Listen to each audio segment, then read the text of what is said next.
Okay, Lacey, what challenge would you like to focus on today? Well, I know that from your website you had a bunch of options, and I think that the one that's most affecting me right now is the mindset. Okay.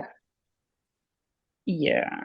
Um, I had a baby 7 months ago, and I feel like I have lost a little bit of who I am in the process.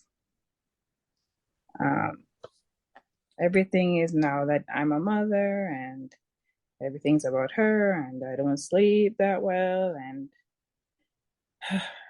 I just need to figure out how to be mother and me and find my body again and all those good things. But yeah, let's focus on that one. Let's talk more about this. Okay, so you say that you want to kind of get back to yourself, right? Is what I'm hearing. So can you just tell me a little bit more? Like, what is it that you're noticing is happening right now? Well, for example, last night,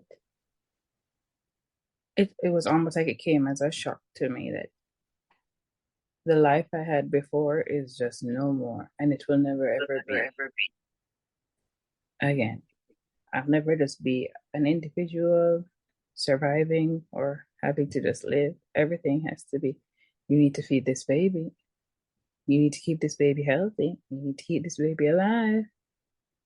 Everything that I do now is this baby.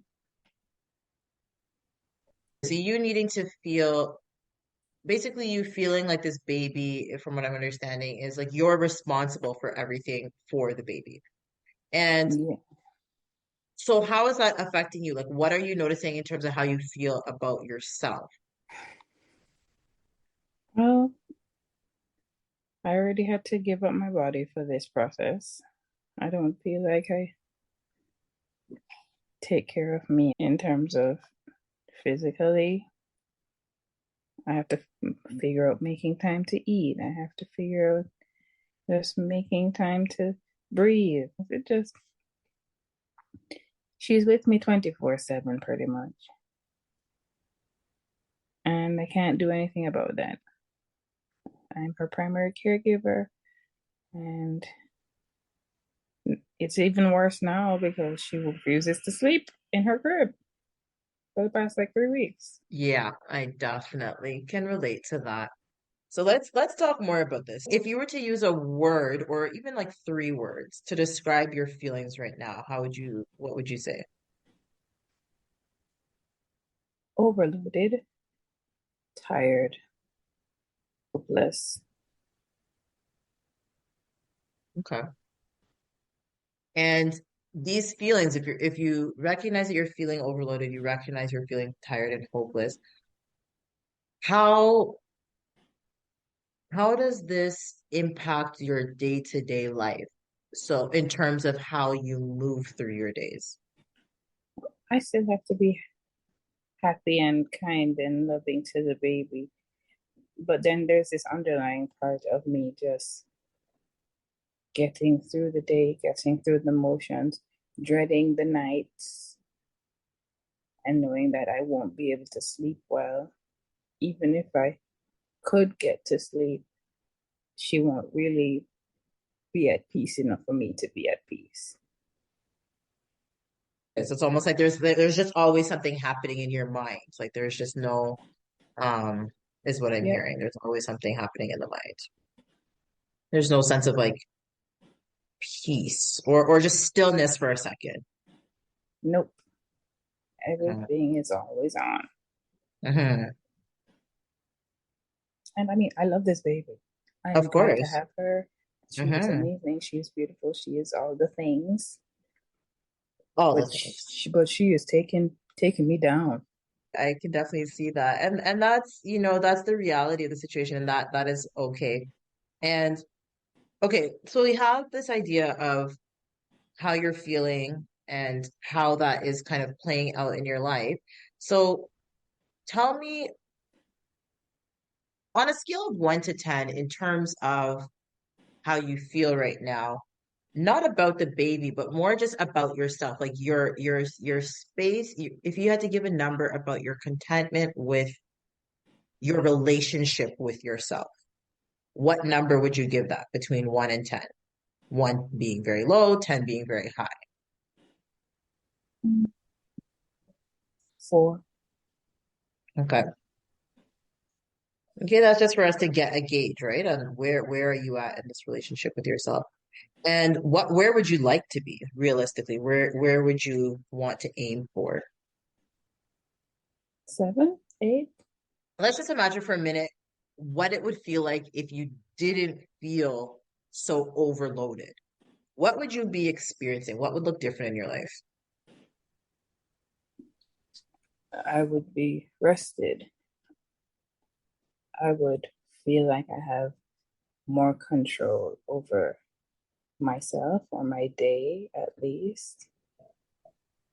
Um, I would feel more accomplished. I mean, mothering is great, but I really used to be able to get so much stuff done. And now I don't think I do much stuff.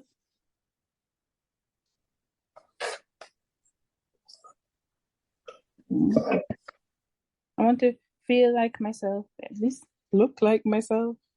Okay. Do you notice that this is impacting any other area of your life? So you kind of alluded to it already because first we kind of started talking about the way you feel, but then you just mentioned also this is impacting the way that you look. These are both with the body, but physically in the body and then mentally. And then do you notice this impacting any other area of your life? Like this feeling of being overloaded and tired and just disconnected from the person you know yourself to be. Yeah, I think it affects my career. I think it affects my marriage. Um, I think it's affected those two things.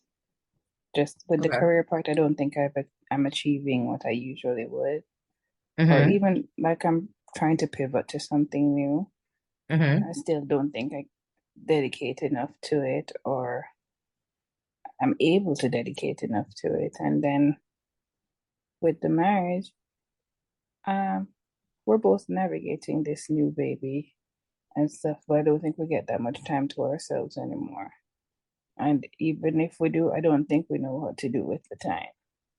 Yeah, it's just, yeah, pretty much resting and recovering from it. Um, and I knew having a baby that I would really devote a lot of myself to it and to her, but this is a lot. And I remember my husband and I being able to just sit on the couch and just watch TV for the weekend. I know that that'd be cool. We'd be fine. It can't happen that way anymore. He works a lot, especially in the weekdays, and I have to think about him having to go out to work when I am at home. And even though my job is looking after this baby and it is constant, I still have to say he has to go out there, which means I feel obligated in some respects to take on more with the baby, when in reality I should let him take on some more as well. And yeah, and then there are the parts where he really does a lot of stuff. We're just like working continuously. Mm-hmm. I don't think we've had a proper break for a while. Yeah, Yeah. I can hear that. That this idea of constantly working, constantly navigating, right? Because it's a new normal, right? And I know we use that term in the pandemic, but this is a new normal for your life, right? Because I think a lot of times you think like, okay, the change is going to be just with the baby and getting used to the baby, but the baby changes every other aspect of your life. And I think that's the hard part where you're like, oh, it's not just about me taking care of the baby. It's that as you said, I can no longer do this or this has to be done differently. And so it's almost like you have to start a new kind of life, which is very confusing because you're already midway through your life. Yes, You're like, wait, I had a good setup. I was in flow. And now you're just knocked off your feet. totally, totally. And then the day just goes. You're like, did I really just spend the whole day and achieve this? This is my achievement. This is what I have to show for myself. I try to remind myself when the day is done, my baby's fed and she's smiling.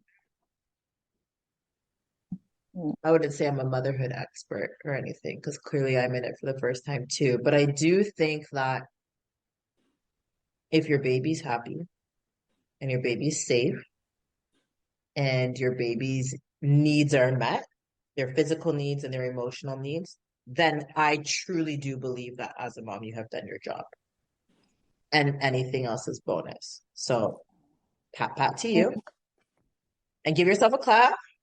Yay. Okay, because sometimes I think, especially if you're a productive person and you're a go-getter, you're just so used to doing all these other things, and those things might look much, much bigger. But you're in a different season right now, and you just have to acknowledge that accomplishments might look different. And it doesn't mean you can't still get some of those bigger accomplishments, but it means you're going to also celebrate some Little different ones. ones. And listen, if you got the baby to sleep in any kind of position, if she's sleeping, that is an accomplishment, okay? And that deserves Well, all the you celebration. know. So, okay, so let's think about we have a good understanding of, kind of where you're at, what you're feeling. It's completely understandable why you're feeling this way, and it's completely normal. So now I want us to think of a way that we can move from this current situation, and I want us to just think of what is one thing that you think you could do to in some way connect with yourself again. And it's hard because your whole life has changed. So I understand that there's multiple different areas you probably want to tackle. Mm-hmm. But for today, we're only going to tackle one. So and you can think about it. It could be the area that bothers you the most, or it could be the area where you think you can make the greatest progress, or the area that would be most meaningful to you.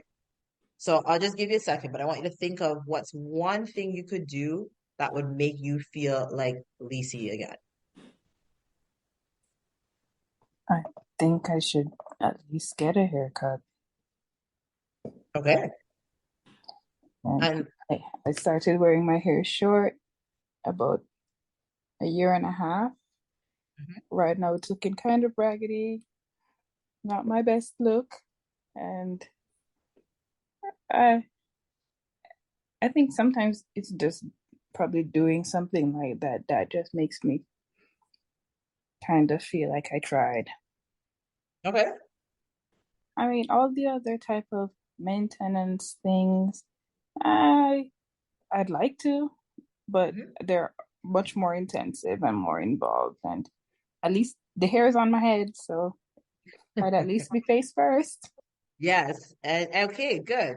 So if you were to get a haircut, like how would it make you feel? Like somebody took the time to make me look okay, and that I went and took the time to take care of myself, and that Mm, I didn't have to do it myself. Somebody mm, did it for me. I didn't have to put in any effort except just to get there. mhm. And that's what I want. And that's really kind of honoring that piece about self-care, right? And I really love what you're sharing because it's twofold in this particular example, as you said, because it's A, that you're going to take the time or that you could take the time to do something for yourself. But at the same time, the doing is actually being done by somebody else. So you're being cared for. So you're caring for yourself and somebody else is caring for you at the same time. It's like a double win. No, I love that. That really makes a lot of sense. And okay, so thinking about this, if you were to take that if you were to take that time to just do something for yourself, you get this haircut. Now imagine you've gotten the haircut, it's exactly how you want it. and you walk out that salon. I want you to picture yourself walking out the salon with your, like, close your eyes. Picture yourself walking out the salon with this Hmm. new haircut and describe the feeling to me. Refreshed, uplifted, because like my barber's great too. Like we're friends, Mhm. and it's always a good experience just being there. So it would definitely feel uplifting, both mentally and physically uplifting. Okay, that's awesome. And so when could you make this appointment to go to the hairdressers or to go to the barber? Mm. I could pretty much do it anytime. I don't know. I'm actually not sure why I have not set up that appointment yet. I could do it. So would you, so let's talk this through. Would you be able to take your baby to the barber, or would you need someone else to Uh, watch the I baby? can, but I don't love it because then she's kind of Mhm. relegated to the car seat and she's not a fan, and then she probably gets irritable. So I usually would rather leave her with my sister or someone. Okay. So when do you think, like, how easy is it for you to get someone to watch her? Like, is it feasible that within the next week you could arrange for someone to watch the baby and make an appointment to go to the barber? I could, I could, I could fit the time and just make sure I schedule it right. And yeah, I could get And it. is I could get it. so is a week reasonable? Like by next Yeah, Monday, you think you can make this happen? I could do that. Okay. So if we're saying that by next Monday, you're going to go to your hairdresser or barber and you're going to get a haircut. So what are any obstacles that might come up that could prevent this from happening? Well, scheduling, if he's available, if my sister or anybody is not available, those could be the biggest obstacles. Um, just her temperament in the night. Sometimes I'll just be tired, Hmm. and then I kind of just give up on the day or give up on doing those type of things. So, yeah, Okay. it's So we my know you're energy. not going to give up No. because we know that you want to, this, if you do this, you're going to feel refreshed and uplifted. And Mm-hmm. that's important. So we're not going, even if you're low energy, you're still moving to the hairdresser Oh, barber. So regarding the scheduling obstacle, I guess it's just a matter of getting up and coordinating to making sure. see, right? Figuring out who to talk to first, the barber or whatever, but just figuring out the availability between the parties involved and making that happen. And you might have to find a backup date, but I'm sure that you will hopefully be able to find some kind of time that does align. And so when you go to the hairdresser, so I want you to imagine you've gone to the hairdressers now, you've gotten your haircut. How will you know that this task was successful in terms of making you feel more like yourself? What will you measure that success by? I can look in the mirror and tell. Um, I can also, but I mean, well, like I said, my barber, he makes sure that I'm content with the look. Okay. And I think that's part of it too. The whole, are you happy with it? And if I am, if I see myself the way I imagine myself Mhm. or the way I imagine I used to be, I think that would be it. That would be the measuring stick. Like, do I Right. feel as cool as I usually feel? Knowing I look as cool as I usually do. Yeah, yeah, yeah. Just because then, and that makes sense to me, right? Because that's getting back to who you felt you used to be.